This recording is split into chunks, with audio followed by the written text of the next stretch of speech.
بسم اللہ الرحمن الرحیم۔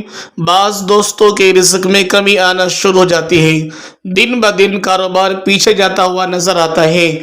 اس کی کیا وجوہات ہے، کیا وجہ ہے؟ تو سنیے نبی کا فرمان، ان الرجل لا يحرم الرزق بالذنب يصيبه۔ نبی نے فرمایا یقیناً انسان رزق سے محروم کر دیا جاتا ہے اپنے اس گناہ کی وجہ سے جس کو وہ کرتا ہے۔ تو معلوم کیا ہوا کہ رزق میں کمی آنے کی اصل وجہ بندے کے گناہ ہوتے ہیں۔ لیکن اس موقع پر ہمارے ساتھی، ہمارے دوست، ہمارے احباب جاتے ہیں عاملین کے پاس۔ عاملین انہیں یہ سمجھاتے ہیں کہ آپ کی رزق میں بندش ہے، آپ کا رزق کسی نے بند کر دیا ہے۔ تو عزیز دوستو، یہ وہ خیال ڈال کر اور پھر کہتے ہیں کہ اس کا حل یہ ہے کہ آپ 3,000 دے، 5,000 دے، آپ کا علاج ہوگا تو آپ کی رزق کی بندش ہم دور کر دیں گے۔ تو یاد رکھیں میرے بھائیوں، نبی کا فرمان آپ نے سنا، اب قرآن کی آیت سنیں۔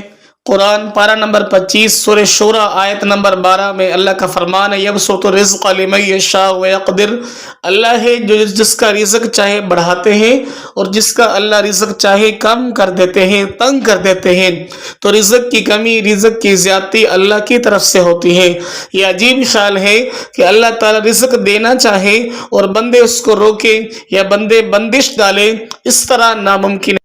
ہاں، اگر رزق میں کمی ہے تو آپ دعا کریں، رزق میں کمی ہے سورہ واقعہ پڑھیں، رزق میں کمی ہے صبح کو روزانہ سورہ یاسین پڑھیں، اپنی زندگی کو اللہ رسول کے احکامات کے مطابق بنائیں۔